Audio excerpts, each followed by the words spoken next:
आप सभी को ये तो पता ही होगा कि हम अभी जो अपनी लाइफ बिता रहे हैं वो एक कलयुग के युग में बिता रहे हैं। कलयुग से पहले भी कुछ युग रहे हैं पर शायद हम उनके बारे में कुछ जानते नहीं। पर आपको कलयुग को समझना बहुत ज़रूरी है, क्योंकि आपकी लाइफ किस तरीके से मोल्ड होगी ये कलयुग बहुत हद तक डिफ़ाइन करता है। अगर आप ये जानना चाहते हैं तो वीडियो को एंड तक ज़रूर देखें। अब देव पुराणों में लिखा गया है कि 4 तरीके के युग होते हैं। पहले 3 युग जो निकल चुके हैं, आखिरी युग जो अभी चल रहा है कलयुग। कलयुग वैसे 43 लाख ईयर्स का है and this year right now it's just 2024। We have a long way to go. तो कलयुग अभी काफ़ी टाइम चलेगा, पर ये जानना हमें बहुत ज़रूरी है कि हम अपनी लाइफ को किस तरीके से बैलेंस करके चलेंगे कलयुग में, बिकॉज कलयुग में ही सारी नेगेटिविटी बढ़ेगी। एक बहुत छोटी स्टोरी सुनानी है आपको इस चीज़ का रेफरेंस देने के लिए। जैसे मैंने बताया कि देव पुराणों में लिखा है कि 4 तरीके के युग हैं। सबसे पहले युग की बात करते हैं विच इज़ सतयुग। सतयुग में देव और राक्षस अलग अलग दुनिया में रहते थे। देव रहते थे देवलोक में, राक्षस रहते थे राक्षस लोक में। लोक हम कह रहे हैं वर्ल्ड्स को। Both of these worlds used to be different, उनका आपस में कोई मेल जोल नहीं था। इसीलिए गुडनेस अपने में कंटेन्ड थी, इविलनेस अपने में कंटेन्ड थी। उसके बाद समुद्र मंथन का एक युद्ध हुआ। Samudra Manthan is also a story for another day, जिसमें चर्निंग ऑफ द ओशन किया गया बिकॉज देवों को अमर बनना था। They churn the ocean to find the immortal elixir. जब उनको अमर होने का अमृत मिला तो असुरों ने भी उसे पीना चाहा, राक्षसों ने भी उसे पीना चाहा, पर कोई देव ये नहीं चाहते थे कि राक्षस भी अमर होने का अमृत पिएं। फिर भी एक राक्षस था स्वर भानु, उसने विष्णु जी का रूप धारण किया और उसने वह अमृत पी लिया। जब तक विष्णु जी को यह समझ आया कि एक राक्षस उनके रूप में अमृत को ग्रहण कर रहा है, तब तक वो अमृत पी चुका था और इतने में विष्णु जी ने अपने सुदर्शन चक्र से उसका गला काटा। पर क्योंकि अब वो अमर हो चुका है तो गला कटने के बाद भी Swarbhanu did not die. He got divided into 2 pieces. उसका सर और उसका धड़ अलग अलग हो गया। सर बन गया राहु, धड़ बन गया केतु। अब दूसरे युग पे आ जाते हैं त्रेता युग। त्रेता युग में ही रामायण की घटना घटी थी। त्रेता युग में गुड इविल, देव राक्षस, राम रावण, ये सब सेम लैंड पर आ गए। They were not in different worlds any more, which was the case in सतयुग।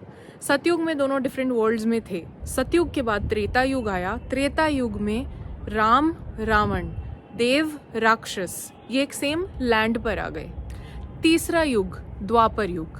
द्वापर युग में देव और राक्षस एक फैमिली में आ गए, which is when Mahabharata happened. Mahabharata में कौरवों और पांडवों ने आपस में लड़ाई की, ऑल्दो वो भाई थे। अब ये चीज़ें हमें क्या बताती हैं? सतयुग में ये दोनों दुनिया अलग अलग थी। त्रेता युग में ये दोनों दुनिया सेम लैंड पर आ गई। उसके बाद वाले युग में, द्वापर युग में, ये दोनों दुनिया सेम फैमिली में आ गई। इसके बाद आया कलयुग। तो आपको क्या लगता है अब ये दोनों कहाँ एग्जिस्ट करते हैं? हमारे अंदर। Both the good and the evil exist in a human being in Kalyug. That is why कलयुग में ईविल की तरफ जाना भी इक्वली उतना ईजी है जितना ईजी है गुडनेस की तरफ जाना। जब स्वर भानु का शरीर सर में और धड़ में कटा तो उसका सर बना राहु, उसकी बॉडी बनी केतु।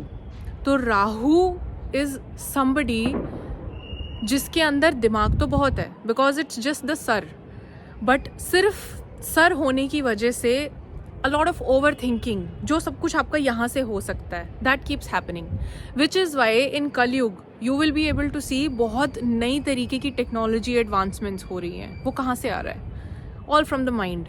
बट आप ये भी देखेंगे कि दुनिया एक नेगेटिव साइड पे जा रही है। क्यों?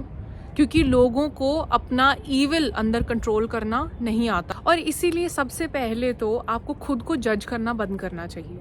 अगर आप किसी वजह से नेगेटिव फील कर रहे हैं, आप समझिए इट इज़ द तामसिक एनर्जी। हम कलयुग में जी रहे हैं। All of this is very natural, but what is required of you is कि आप इस एनर्जी को ओवरकम करें, because the good also exist with in you. पहले देव बहुत देर तक तप करते थे, जिसके बाद शिव जी आते थे, उन्हें वरदान देते थे और फिर देव वरदान मांगते थे। तो इतना तप किया जाता था भगवान को पाने के लिए, पर कलयुग एक ऐसा युग है जिसमें बोला जाता है कि भगवान को पाना सबसे ज़्यादा आसान है। ऐसा क्यों? क्योंकि आपके अंदर गुड एंड ईविल दोनों एग्जिस्ट करते हैं। जब आप अपने ईविल को बढ़ने देते हैं, आप तमस की साइड जा रहे हैं। अगर आप अपनी गुडनेस को अपने ईविल के ऊपर बढ़ाते हैं तो आप भगवान की तरफ जा रहे हैं। ये चीज़ याद रखना बहुत ज़रूरी है कि मेरे अंदर ही अच्छाई भी है, मेरे अंदर बुराई भी है। ये सिर्फ मेरे ऊपर है कि मैं किसकी जीत होने दूंगा, कलयुग में स्पेशली।